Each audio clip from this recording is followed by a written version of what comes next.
Unang lapag pa lang namin dito, kakaiba na talaga ang naramdaman ko. Halika mga Koshi, pasukin natin ang haunted house mansion. Tila yatang napasubo na ako sa mga kasamahan ko. Iba kasi talaga yung kabog at kaba na nararamdaman ko. Halika, pasukin na natin. Akala ko nang una namamalikmata lang ako. Pero talagang gumagalaw siya. Walang tao pero mutugtog pa nga.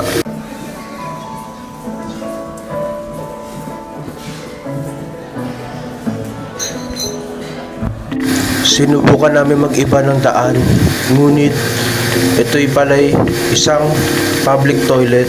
Tila bang natrap na kami at hindi na namin alam kung saan kami pupunta. At ito ang tumambad sa amin at tila bang sinusundan pa nga kami ng tingin. At ito pa ang isa.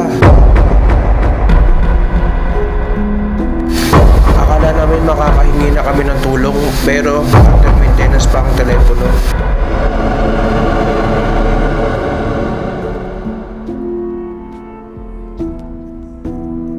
Siyempre, joke lang yan. Nandito tayo sa Siroy.